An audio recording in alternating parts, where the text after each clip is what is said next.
All right, so I'm live and I want to talk about some of the stuff that Pragmatic AI Labs has been building, why we've been building it, and why we think 2026 is going to be the year of local, open source, portable, explainable models. And it's going to be doing this kind of work in Rust. So let's take a look at a few of the things here that are happening in this game on interactive.piml.com. So what's happening is this demo game has a portable model in the .apr format. This is from Aprender framework. What's interesting about this portable format is that this model explains exactly what it's doing in real time. So it says the ball direction, the prediction, the max speed, and this is something that is an explainable model that you can download. You can retrain it yourself. It's completely open source. There's no licensing. You can take this model and change it and actually add your own explainability metrics to it. You can see who created it and also trace the lineage as well. What also is nice about this .apr format is that it has the ability to run in a very tiny embedded environment. So if the internet turns off, you can still use this model. Additionally, what is interesting about this style is that you also can take advantage of specific chip instructions using SIMD, and you can also take advantage of GPUs. And there's one way to do it, and you can put this model inside of a binary as well and deploy it to anyone else. Now, let's take a look at how this was actually created. If we go to the Aprender framework, inside of here, you can see from Pragmatic AI Labs, we have a completely open source framework. This is how the model format works. You can actually go through and cargo install this yourself.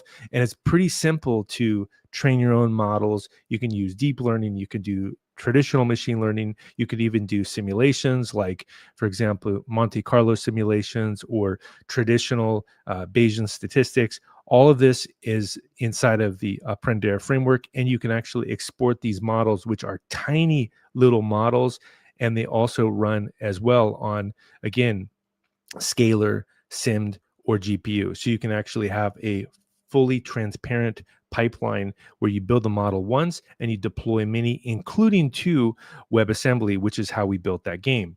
Now, as a proof of concept to prove the kind of things that you can build, this is why the Hugar framework has been created. The idea here is that you can also build reusable, decomposable open source games. We're going to have the ability in a little bit to have a YAML file where you don't even have to be a software developer. You can change a game, you can change the model, you can change the structure of it, because again, this is pure Rust and it's open source. And you can actually deploy this locally. The internet can be turned off and you can actually run this inside of your browser. You can go to PIML Hugar yourself, download the Pong game. It's completely open source. The model is completely open source.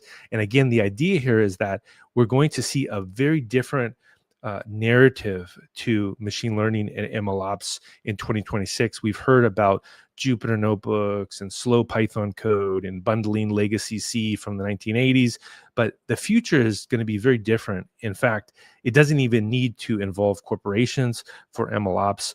You can actually do these things yourself. You have complete ability to turn off the internet, train all of it without agents.